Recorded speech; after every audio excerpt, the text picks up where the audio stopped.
So अहिले social मिडियाहरूमा पनि कति धेरै आइरहेको हुन्छ नि त, कसैले त्यो हामीलाई ह्युमिलिएट गरिदिइरहेको हुन्छ, हामीलाई नराम्रो भनिदिइरहेको हुन्छ, अनि त्यो सहन नसकेर सुसाइड कमिट गर्न समेत बाध्य भएको केसहरू।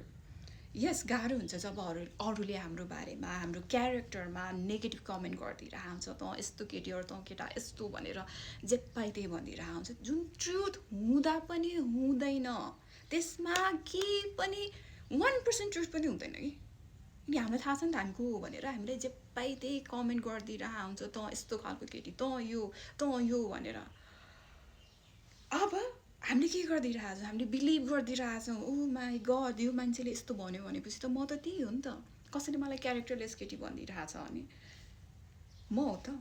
फर्स्टमा we have to question ourselves, त्यो मान्छेले मलाई गाली गर्यो, मलाई ह्युमिलिएट गर्यो, मेरो बारेमा तथा नाम भन्यो होइन, म त्यो मान्छे हो त होइन यार, होइन। So why are we giving our power away त्यस्तो मान्छेहरूलाई? Why are we getting triggered? अरूले हाम्रो बारेमा केही नराम्रो भनिदिइरहेछ भने हामी किन त्यो कुरा सुनेर स्याड भइरहेछौँ, डिप्रेस्ड भइरहेछौँ? इभन त्यसले हामीलाई ओके हो मलाई बाँच्नु नै छैन, मलाई सबले यस्तो नराम्रो भनिरहेछ, म अब सुन्न सक्दिनँ भनेर why are we giving our power away?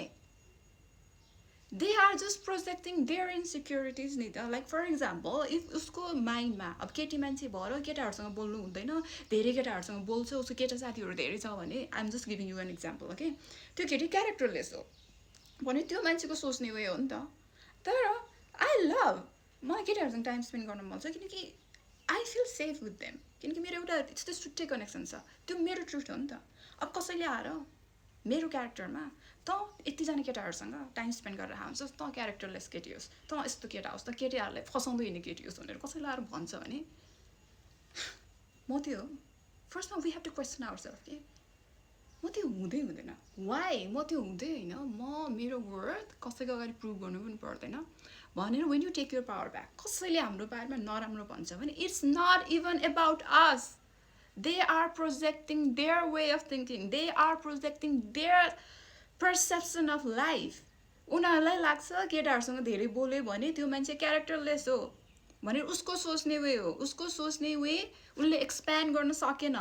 So कोही मान्छे खुसी देख्यो भने उसले आएर भनिदिन्छ जे पाइ त्यही, किनकि ऊ गएर ह्याप्पीवाला लाइफ स्पेन्ड गर्न सक्ने उसको छैन, त्यो एक्सप्यान्ड गर्न सक्ने उसमा के पनि छैन। अब कोही खुसी देख्छ भने गएर भनिदिन्छ, के गर्न सक्छ त नि? जो मान्छे आफै दुखी छ उसले अरूलाई गएर वाउ त कस्तो खुसी भनेर सपोर्ट गर्दैन नि, उसको त खुट्टै तान्न खोज्छ नि त।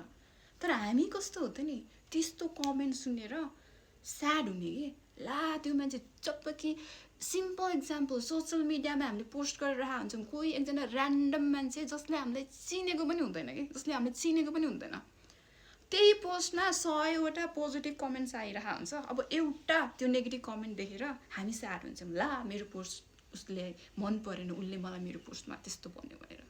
त्यति विक छौँ र हामी? No yeah, just know your worth. म को हो मलाई थाहा छ, मेरो क्यारेक्टर के हो मलाई थाहा छ, म कस्तो खालको केटी हो, म कस्तो खालको मान्छे हो मलाई थाहा छ। So we don't have to go and tell people म यो हो भनेर प्रुभ गरिराख्नु पनि पर्दैन। इफ कसैले हाम्रो बारेमा नराम्रो भनेर they are having good time भने वाउ एटलिस्ट मेरो कुरा गरेर तिमी खुसी छौ, खुसी भएर बस्छौ भने छोडिदिने हो कि। जस्ट डोन्ट एलाउ अरूको कुराले आफूलाई ह्याम्पर गर्न। You are more than this, you are here to live your own life. Yes, मान्छेहरू जेलस हुन्छ, के हुन्छ के हुन्छ, त्यो हाम्रो रेस्पोन्सिबिलिटी होइन नि त। हाम्रो काम भनेको आफ्नो लाइफ स्पेन्ड गर्ने, आफ्नो ट्रुथमा स्ट्यान्ड गरेर। कसैलाई हाम्रो वे अफ लिभिङ चित्त बुझ्दैन भने that's about them. Live your life, don't give your power away त्यस्तो मान्छेहरूलाई जो आफै यस्तो लिमिटेड वे अफ थिङ्किङमा बाँचिरहेको छ, जसलाई आफूलाई एक्सप्यान्ड गर्नु छैन, जुन हाम्रो सोसाइटीको एउटा लिमिटेड वे अफ थिङ्किङ छ, त्यही बक्समा लिमिटेड भएर लाइफ स्पेन्ड गर्नु छ। अनि जो फ्री भएर बाँचिरहेको छ, जसलाई फ्रिडम चाहिएको छ, उनीहरूको वे अफ लिभिङलाई उनीहरूले एक्सेप्ट गर्नै सक्दैन नि त।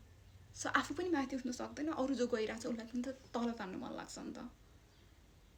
तर पावर उसले दिइरहेछन्, किन हामी स्याड भइरहेछौँ अरूको नेगेटिभ कमेन्टबाट? Take your power back, take your power back. त्यस्तो कोही मान्छे छ, मेबी हाम्रो फ्रेन्ड्स हुनसक्छ, हामीलाई जतिखेर नेगेटिभ कमेन्ट गरिरहने, हाम्रो फ्यामिली मेम्बर्समा हुनसक्छ, हाम्रो रिलेसनसिपमा हुनसक्छ हामी साँच्चै त्यस्तो टक्सिक रिलेसनसिपमा हुन सक्छौँ जसले हामीलाई जतिखेर हाम्रो बारेमा नराम्रो मात्र भनिरहेछ भने